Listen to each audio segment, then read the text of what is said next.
Hey, what's up? What's up? I just wanted to make a video. I saw something yesterday, man, that was really disturbing on the news. It was a doctor, I believe he was in Orlando Airport, and I guess he was being combative, and the police officers didn't know what was going on, so they decided to tackle this guy and try to arrest him. I guess to kind of just see what was going on with him. Well, in the midst of them, trying to wrestle with this guy to arrest him, he uttered something that just kind of pissed me off. And he was screaming that they're treating me like a black guy. Think about that for a second. This person just uttered, they're treating me like a black guy or a black person. And it upset me because I didn't know when it became cool for us blacks to be used as a reference point when cops are roughing someone up or whatever they do. We've become a reference point now. This is the America we live in, people. We've become a reference point for cops. Now, the thing about the whole situation with me is prior to this guy being arrested, I know he's seen all the news footage about police brutality against African Americans. I mean, he's had to see it because nowadays, every time a police officer has stopped someone, folks are pulling their camera phones out. And I say all of that to say this: where was he when all these African Americans being killed, beaten, mistreated, profiled? Where was he? I didn't see him standing up for any black guys or any black person. But yet, he's getting the same treatment we get, and he uses us as a reference point. That only tells me one thing. It tells me that white folks in America have blinders on. That's all it tells me. Because this guy is fully aware, and so do all the other white Americans in the United States, are fully aware of what's going on to minorities. Fully aware. And that it's not in a good way, and they know that minorities are being mistreated on the highest level. But folks only talk when they're a victim. I was told this a long time ago. A thief will continue to steal, and steal. But when he becomes a victim, he cries. And that's just where we're at right now. I saw a video, it's maybe a few months back, where it was a white lady and a white guy in the car, and a white police officer pulled them over, and I guess the police officer was nervous or whatever, and he pulled his gun out. He had his gun drawn on the guy, and the guy was irate. He was pissed that the police had his gun out, and that, he was upset, cussing, "Why you got your gun pointed at me?" Blah, blah, blah. And I stopped for a second, and I said to myself, this is what happens to us all the time. It's almost routine for us. But the fact that it happened to him, he was hollering. But when it happens to us, no one speaks up for us. No one. No one says, oh, well, This guy didn't do anything wrong. Why did he have the gun drawn? Or why did he mistreat that guy like that? For the most part, someone always have an excuse. Now, I must say there are some advocates out there for African Americans.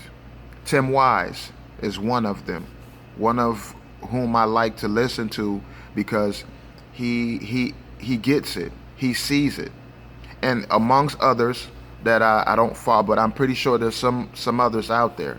But then again, there's others out there that just totally spin anything a police officer does. I mean, they find ways to make it work for the police officer when he's clearly wrong. Now, I know there's a lot of protesting going on out there.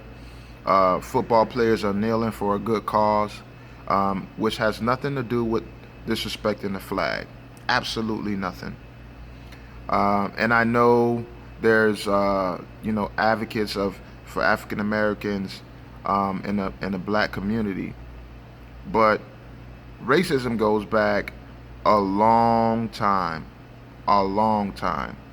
and we still have folks who was part of that old generation that it just carried over, you know.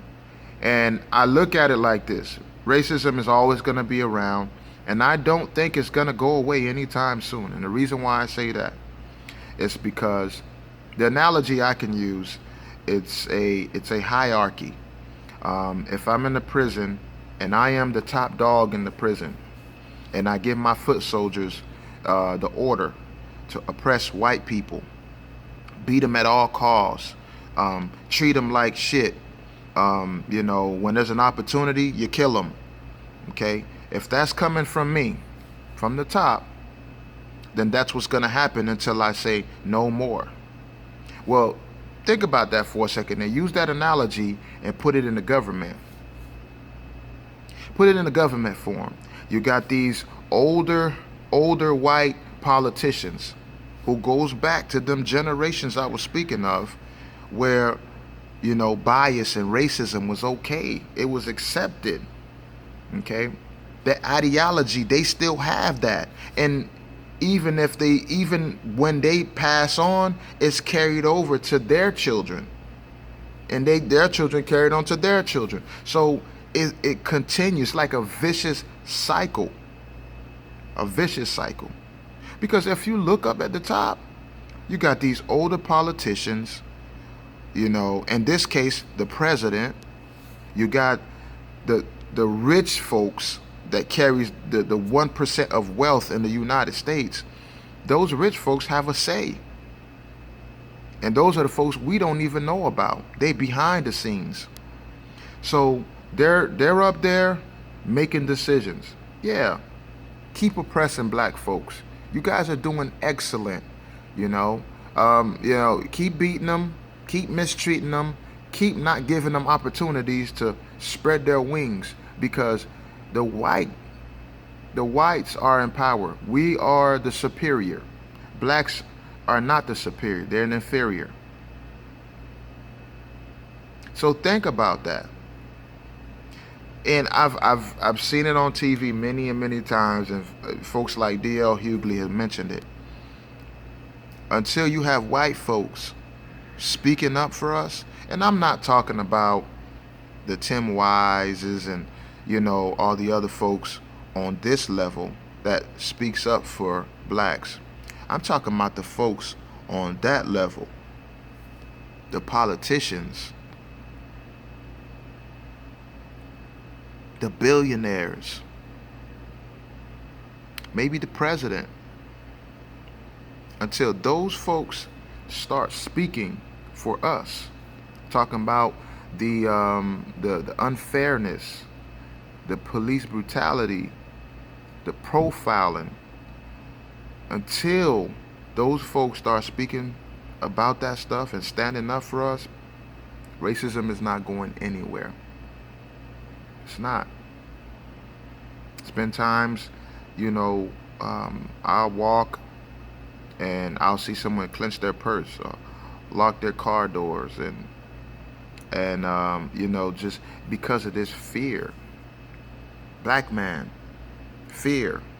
I've been stopped by a police officer, and I was the most, you know, polite person in the world, and he's, you know, his partner pulls up and he still wants to incite fear. Oh, he's a big black guy. He wants to argue with me and this and that. And not the case. Most blacks will help anybody. As a matter of fact, blacks are the most forgiving people, I think, on this planet, despite how we've been treated. And for the folks who are saying, well, the president is not racist, and you know, he's gotten 700,000 jobs for African Americans. Listen, if you have to use what you do for us to express that you're not racist, God damn it, you racist. You racist as fuck. That's like a white person saying, "Oh, I'm not racist. I got some black friends. I got 5 black friends." That's what that mean, man. Like, you got us 700,000 jobs. Be grateful. I'm not racist, but y'all be grateful because this is what we did for you guys. We got you guys the first black president. Be grateful because, you know, he was the first black president. But not one time has anybody said what for the past 43 presidencies, we got our first black, and you don't think this motherfucking world is racist? You got to be kidding me. People think we're that damn stupid that we don't see the obvious, man.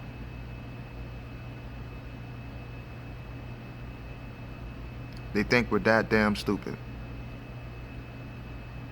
But one of the things that I've always thought about is when a black man goes to court, the judge look at his past record, see all the stuff he's done, right? And he's judged based off that. All the stuff he's done. Oh man, he's a bad guy. He's done all this back in the past. He's a bad guy. And the one thing that, you know, I find that people are hypocrites on is that, you know, we have a president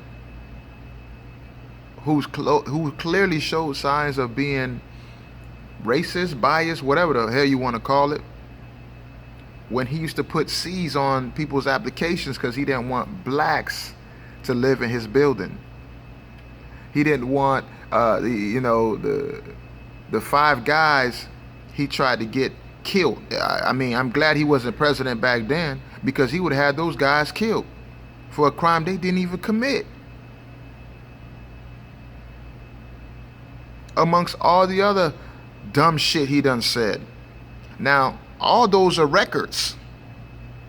You know, you can judge a black man by his records, but when you have the president of the United States with past records of being biased and racist, oh, don't worry about that. People overlook that shit. That's the stuff I don't like. Call it for what it is, people. We need to be real. Real talk. That's what it's all about. Real talk. That's my 2 cents. You know, please subscribe, leave comments, give feedback.